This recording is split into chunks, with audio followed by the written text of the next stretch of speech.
Approximately 4,500 years ago, a marvel of the world was constructed in Egypt, one that continues to astonish people even today, the Great Pyramid of Giza. With a height of 147 meters, the Great Pyramid of Giza remained the tallest structure in the world for over 4,000 years. It reaches 480 feet tall, and for about 4,000 years, it is the tallest man-made structure on the planet, till it's finally dethroned by England's Lincoln Cathedral in the year 1311. Heavy stones were used to build the pyramid, and it is said to weigh 6 million tons. In comparison, the present-day tallest structure, the Burj Khalifa, weighs a mere 500,000 tons. The question that has left people dumbstruck: how was it built? At that time, people did not have cranes, bulldozers, or any modern technology. Remarkably, they didn't even have the wheel. Yet, they constructed a monument that still stands today. Can you imagine a structure enduring for over 4,500 years through scorching summers, fierce storms, torrential rains, and constant weathering? There is no other surviving structure as ancient and as massive as this one. How was this feat achieved? Join us as we unravel the mystery of the pyramids in this video. The Great Pyramid is arguably the most enigmatic structure on the face of the Earth. Built around 2500 BC, it is the tallest structure on Earth for more than 3,500 years. Built as gargantuan tombs of shining white limestone, the pyramids were designed to hide dark secrets of the dead. The further back in time we go, the more challenging it becomes to decipher what happened, when, and how. It is believed that the Great Pyramid of Giza was constructed in the year 2560 BC by Pharaoh Khufu. The rulers of ancient Egypt are known as pharaohs. Little is known about Pharaoh Khufu, other than he was the second ruler of the fourth dynasty of the Old Kingdom of Egypt. His reign is subject to much debate. Some historians estimate it at 23 years, others at 34 years, and some suggest it exceeded 60 years. The pyramid is situated on the west bank of the River Nile, and if you view photos or videos of the site, you'll observe that it isn't the only pyramid there. Alongside it are two other pyramids built on the same complex. Of the three, the tallest is the Great Pyramid of Giza, also known as the Pyramid of Khufu. Smaller than it is the Pyramid of Khafre, the second largest pyramid in Egypt. It is believed to have been constructed by Khufu's son, Khafre.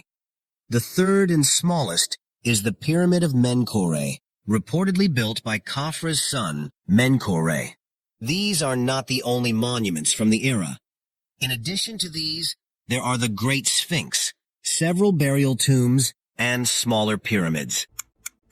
There are a total of 118 pyramids in Egypt of varying shapes and sizes. Many of them have been eroded by weathering, and very few remain in good condition. Perhaps the most well-preserved are these three pyramids, especially the Great Pyramid of Giza. What was the reason for building these pyramids? The same reason why several ancient monuments were constructed. They were built as tombs. The pharaohs are buried inside the pyramids. The reason behind it is that the ancient Egyptians believed in the afterlife. They held the view that life does not end with death. After death, the soul of the person travels to the underworld, where it is then judged by the gods. Those who lived a life of goodness remain immortal in the afterlife. To prepare for the afterlife, the pharaohs would commission tombs for themselves while they reigned. A large amount of food, treasures, jewelry, furniture, and clothes were to be buried with the pharaoh in the pyramid so that they could be used in the afterlife. After they died, their bodies were mummified and then sealed in a wooden or stone sarcophagus. You might wonder how we can be certain that the pyramids were built for the reasons described. There are two main reasons. First, we have discovered inscriptions on several other pyramids and texts on such sarcophagi and pyramids that inform us about their customs. These hieroglyphics suggest a potential purpose for the pyramids, and it starts with a fundamental ancient Egyptian belief. Like many other world traditions, these texts reveal that they believe in an eternal soul, which the Egyptians call the Ka. Second, a majority of the historical pyramids in Egypt and Sudan have been utilized as tombs. However, specifically regarding the Great Pyramid of Giza, no substantial evidence has been found to support this, leading people to develop their own alternative theories. When archaeologists entered the Great Pyramid, they found 3 relics and an empty sarcophagus. The sarcophagus is believed to have belonged to Khufu, and the treasures that likely surrounded it are believed to have been looted before the archaeologists arrived. Those who disagree with the traditional explanation for the Great Pyramid's purpose have come up with many alternative theories. One popular theory circulating is that the Great Pyramid was a power plant designed to generate electricity. Proponents of this idea claim that the ancient Egyptians were highly technologically advanced and had already learned how to harness electricity. As evidence for this theory, some point to ancient artwork displayed on the walls of some Egyptian temples. Such artworks have been interpreted to support claims that the Egyptians were depicting a light bulb. Advocates of this theory suggest that the Egyptians had invented it, but the technology was somehow lost over time. As I've mentioned repeatedly, such conspiracy theories are often concocted when there is a lack of substantial evidence in a matter. However, these conspiracy theories are often so bizarre that they defy logical explanation. If light bulbs did exist in ancient Egypt, why have we not found any physical evidence proving it? In reality, this artwork depicts an Egyptian mythological story. Another popular theory claims that the pyramid was a granary used to store crops. This theory was proposed by American politician Ben Carson in 1998. According to his personal theory, the pyramids were built by Joseph, who is known in the Bible as Jesus Christ's earthly father. My own personal theory is that Joseph built the pyramids in order to store grain. Now, all the archaeologists think that they were made for the pharaoh's grave. Here, you can see the second major reason for the emergence of conspiracy theories: religious appeasement by politicians. Nevertheless, today it is absolutely clear, with all historians in agreement, that the Great Pyramid of Giza was built as a tomb. At that time, people believed that the grander a tomb and the more treasures and food it contained, the better the afterlife of the pharaoh would be. Now, we get to the biggest question. How were these pyramids built? Honestly, this is the most mysterious aspect of the pyramids. How did the people build a 147-meter-tall structure using these enormous rocks that weigh anywhere between 2.5 tons to 80 tons each? Each stone is carved so meticulously and evenly when there were no standardized tools for carving. The accuracy of the Great Pyramid is something that makes me stand in awe. How were the stones stacked on top of each other when people didn't even use wheels? All of this was done within a period of 20 years. The Great Pyramid of Giza is said to have been built in 20 years. Let's address the misconception that people have regarding the pyramids. Films often depict slave labor being used to build the pyramids, portraying poor slaves forced to work all day and getting brutally abused and whipped by their supervisors. You might have seen this in one film or another. For a long time, people believed that slaves built the pyramids. Herodotus, a Greek historian from the 5th century BC, was the first to suggest that slaves were responsible for the construction. However, today, we know this to be false. The people who built these pyramids were highly skilled laborers. They weren't starved and abused. Rather, they were given abundant food. They were fed so well that they were stronger and more well-fed than the average Egyptian citizen back then. They dwelled in cities near the construction site, and various communities supported them across the seasons, including farmers. When farmers weren't actively engaged in their fields, they would help with the construction in their free time. In this way, the citizens of the kingdom were united in contributing to the success of this national project. They were very loyal to their pharaoh. About 15,000 to 20,000 workers were involved in its construction, working 12 hours a day to build the Great Pyramids of Giza. 20,000 workmen. 15,000 who comes in rotation and they work for 12 hours, but rotation. Every 3 months, they go to the villages, another crew, they come back. Another gang, they come back. But the 5,000 are the permanent technicians who work for the king. Regarding the construction materials used, approximately 5.5 million tons of limestone, 8,000 tons of granite, and 500,000 tons of mortar were employed. Most of these materials were sourced from nearby areas, though some, such as the granite, were brought in from the region of southern Egypt, around 800 kilometers from the site. The question arises, how were these rocks cut, given that copper was the most common metal used at the time? The tools were made of copper. The harder rocks, like granite, were broken with dolerite. They employed unique methods, such as finding cracks and holes in the rocks, inserting wooden wedges soaked in water into those cracks. As the wedges absorbed water, they would expand, causing the rock to break apart. Now, a major question arises. How were these stones moved back then? Wheels weren't used in carts. There were no vehicles with wheels available to easily transport the stones to the site. A plausible theory is that they constructed rafts that floated on the river to move the stones from the quarries. Once the stones reached the pyramids, they were stacked using sledges over wet ground. This intriguing theory was discovered recently in a study from 2014. The basis for this theory comes from a painting found in the tomb of Jehutihotep, which was built around 1900 BC. In this painting, you can see 170 people pulling a statue on a sledge. Ropes were used to haul this heavy statue. If you look closely at the painting, you'll notice a man pouring water on the sand in front of the statue.